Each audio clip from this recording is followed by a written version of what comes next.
Let me read to you a passage from the 6th chapter of St. Mark's Gospel, verses 7 to 13. It's the Gospel for Thursday of the 4th week in Ordinary Time, Year 1. St. Mark writes, "Calling the 12 to him, Jesus sent them out 2 by 2, and gave them authority over evil spirits. These were his instructions. Take nothing for the journey except a staff, no bread, no bag, no money in your belts. Wear sandals, but not an extra tunic. Whenever you enter a house, stay there until you leave that town. And if any place will not welcome you or listen to you, shake the dust from your feet when you leave as a testimony against them." They went out and preached that people should repent. They drove out many demons and anointed many sick people with oil and healed them. That's from Mark chapter 6, verses 7 to 13. And what does it suggest to us? Well, it is natural and good that a young person has aspirations for his future. A young person might hope to be a doctor, or a dentist, a teacher, a researcher, or an academic. He may hope to embark on a military career, or engage in politics, or the law, or commerce. These are all very worthy forms of service, and are ways of doing great good in the world. But now, when God saw the state of the world and conceived from all eternity the plan to send his divine Son among us as man, what path of work did he map out for himself? What would be his chosen way of doing good to mankind and the world?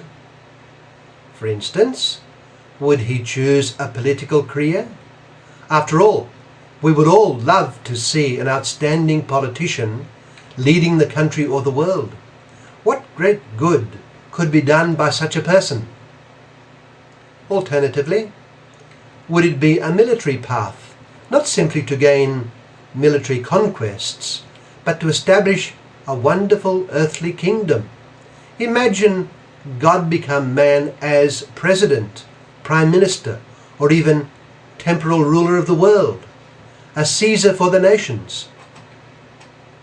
If God wished his divine Son to make the world a better place, and were he to ask advice of men as to how to go about this, undoubtedly the paths just mentioned would have been suggested to him.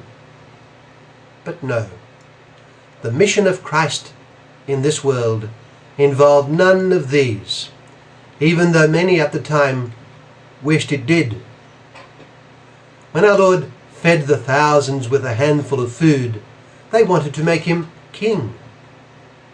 They wanted a Messiah who would bring an ideal temporal kingdom, a utopia of happiness in this world. We remember how, at the threshold of his public ministry, there was an encounter between Christ and Satan. Satan offered him all the kingdoms of this world if he would but worship him. It would seem that Satan offered him political, military, and social supremacy over the world. It was a temptation, a test. But no, Jesus would have none of it. The service he came to give was totally different and far superior. At a certain point, Julius Caesar conceived the idea of a supreme personal rule. So did Alexander the Great before him. So did Genghis Khan after him, as did Napoleon Bonaparte. Whether any of them envisaged being ruler of the entire world is another matter. But Christ did set out to establish a worldwide kingdom, one that would never end, and in which he would be the universal king. We might also say that he gathered an incipient army with its officers. In our gospel passage today, we see him having selected and in the process of forming his generals, the 12, he sent them out to engage in the initial campaign. when he rose from the dead, he charged his disciples to go to the whole world and make of all the nations his followers, his disciples, for he had been given all authority in heaven and on earth. The book of Revelation speaks of him as the King of Kings and the Lord of Lords. He is a king and he has a kingdom. These expressions are profoundly scriptural. His kingdom is that which was promised to the line of David. And as the angel said to Mary prior to Christ's conception, this kingdom will never end. Of course, to set Christ's kingship in the category merely of the kings of this world is utterly inappropriate because, as he said to Pontius Pilate, his kingdom is not of this world. But his plan was to conquer all hearts, then and now. But look at the method. It involved poverty and suffering. It involved speaking the word and not wielding the sword. Its message was to repent so as to receive the news of Christ in faith.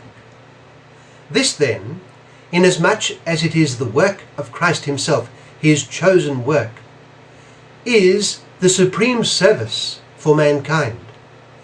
Those he calls to associate themselves with him in this work are engaged in the work of all works, the most valuable thing to do, to which one can dedicate one's life.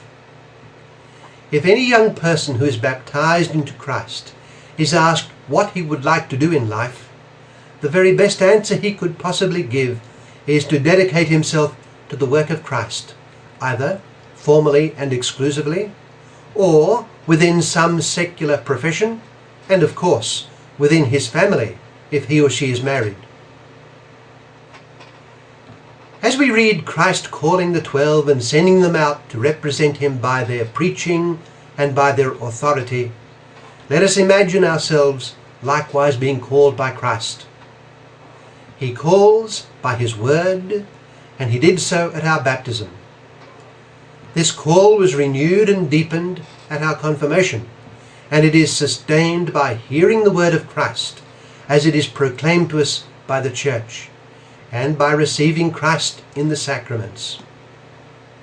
We, as members of the church, founded on the apostles, we as members of the church are called to share in his divine mission, just as they did, but of course in a manner appropriate to our particular vocation.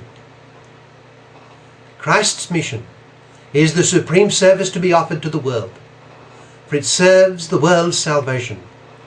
So then, let us treasure this calling we have received and strive every day to fulfill it.